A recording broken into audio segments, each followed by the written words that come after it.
À la France, alors. Oui, alors, c'était de dire, ce n'est plus la France qui a le monopole du dernier village gaulois, hein, d'Astérix et d'Obélix qui résistent à l'envahisseur, c'est la Suisse. Ce sont les Helvètes, qui sont d'ailleurs des Celtes, donc ça ne pose pas trop de problèmes à ce niveau-là. Donc nous avons pris un peu la place des Français dans ce rôle de Gaulois qui finalement, et c'est ce qui les rend si sympathiques dans Astérix et Obélix, préfèrent prendre leur destin en main plutôt que de se le faire dicter par la lointaine Rome, quoi. Et alors justement, comment vous expliquez qu'en France, il n'y ait pas de polémique autour des minarets? Je prendrai un seul exemple, à Poitiers, qui est quand même une ville assez symbolique quand on parle d'islam, il y a 2 minarets sur une mosquée qui sont en construction, personne n'en parle. Je pense que l'évolution en France est bien plus avancée qu'en Suisse. Donc l'islam, avec les 6 millions de musulmans, d'après ce que je sais, c'est environ ce chiffre-là, qui vivent en France, qui y ont imposé partiellement leurs lois dans certains ghettos, sont difficiles maintenant à rappeler à l'ordre. Donc je pense que la dégénérescence, au niveau de, je parle bien d'une dégénérescence de l'état de droit et de la République française, qui est quand même issue des siècles des Lumières, du siècle des Lumières, eh bien, cette dégénérescence est à tel point avancée que les corps d'autodéfense sont comme paralysés. La capacité de la France à réagir à cette réalité, à se défendre, à défendre finalement des millénaires de culture occidentale, judéo-chrétienne. Cette autodéfense, elle est très avariée. En Suisse, on a encore cette possibilité. Le minaret n'est pas, pour le moment, une réalité vécue quotidienne, c'est quelque chose qui menaçait et qu'on n'a pas pu empêcher à Wangen bei Olten, c'est un petit village suisse-allemand, on n'a pas pu empêcher, et c'est pour cette raison qu'on a réagi, hein, parce qu'on a bafoué la volonté des citoyens. On peut, nous, encore agir très en amont. Et la France, elle est déjà très en aval. Et la réaction de la société civile française devient de plus en plus aléatoire. Donc on s'est un peu habitué. Oh, c'est normal, on vit avec. On ne peut plus rien faire. De toute façon, c'est comme ça. C'est une sorte de fatalisme terrible qui s'est installé. Et donc pourquoi, selon vous, tout s'est cristallisé sur le minaret? Parce que finalement, il y a beaucoup d'autres manifestations de l'islam. Or, le minaret, est-ce que c'est ce qu'il y a de plus important ou menaçant? Non, c'est ce qu'il y a de plus symbolique seulement. Lorsque vous n'avez pas d'autre angle d'attaque que le juridisme moderne vous permet, le seul possible devient le meilleur. Par définition, ça devient le meilleur parce que c'est le seul possible. On a longuement réfléchi, hein, on voulait s'attaquer au voile, s'attaquer à ci, mais partout on butait contre la Constitution, contre des lois, contre des conventions internationales.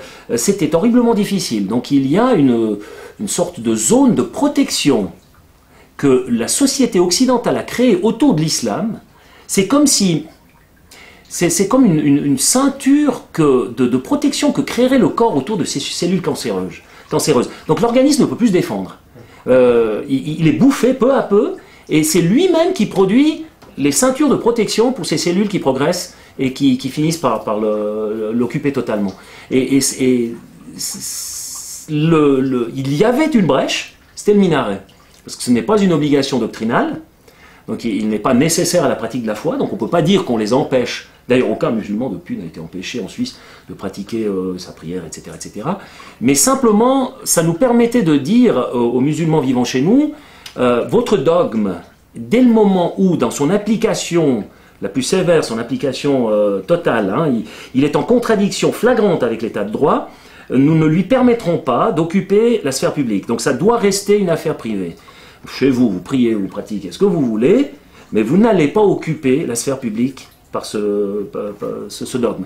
Et le minaret, que Erdogan avait qualifié d'ailleurs de baïonnette de l'islam, était symboliquement cette emprise que prend l'islam sur la sphère publique. Et ça nous a permis justement, à travers ce symbole, de donner ce message. C'est un message qui a été très très clairement entendu, même si on fait semblant de ne pas... Que ce soit autre chose, on parle de racisme, on parle de n'importe quoi, ça n'a rien à voir. Depuis quand l'islam est une race? C'est pas une race. Un dogme très politique, c'est tout. Alors justement, vous dites que ce message a été entendu. Quelque chose qui revient souvent officiellement ou moins officiellement en France, c'est si on dit non aux musulmans, il va y avoir une sanction des pays arabo-musulmans avec lesquels on est en affaires.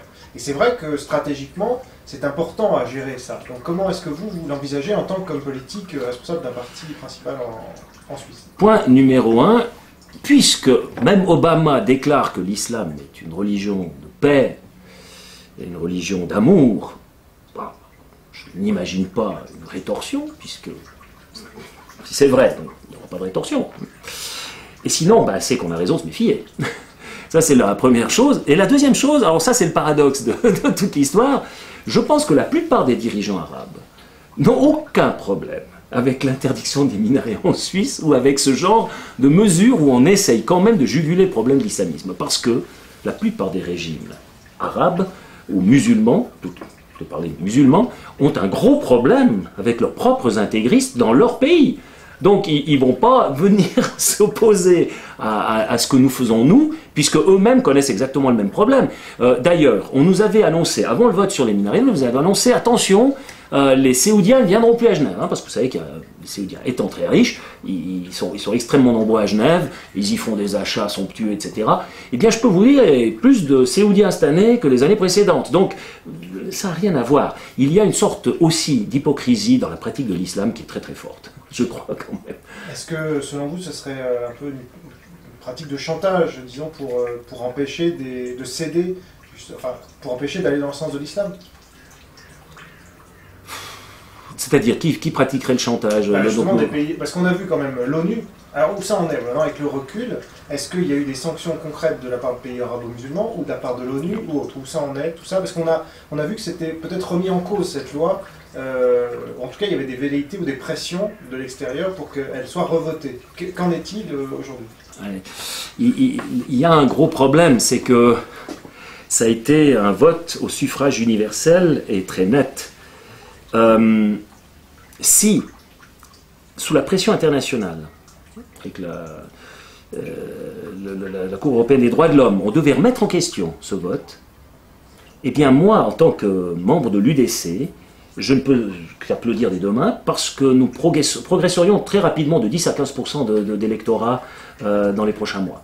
Ça, je peux vous jurer que le peuple suisse, le citoyen suisse, habitué depuis la nuit des temps, à prendre son destin en main lui-même, à voter, à déterminer son quotidien, à influencer les lois 4 fois par année. On va voter sur les objets les plus divers, les lois, les taxes, des impôts, des problèmes de société, l'environnement, projets sociaux, etc. On vote sur tout.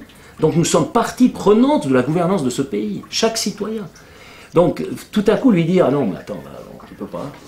Je peux vous dire ça alors ils n'apprécient pas du tout, hein, parce que je ne connais pas de système qui soit supérieur au système exprimé, donc à la volonté exprimée au suffrage universel. Je ne dis pas que c'est le meilleur des systèmes dans l'absolu, mais c'est le meilleur des systèmes possibles. Parce que n'en connaissant pas de meilleur, a priori, je pense qu'on a atteint là un degré de responsabilisation des citoyens et de sentiment du citoyen aussi d'être impliqué dans l'affaire publique, dans la chose publique. Le peuple suisse est le souverain. Hein. Ce souverain-là ne supporterait pas qu'on lui enlève ses prérogatives. Et en vérité, en Suisse, le peuple est la seule opposition qui existe par rapport à l'establishment politique. C'est la Suisse, le peuple qui est l'opposition.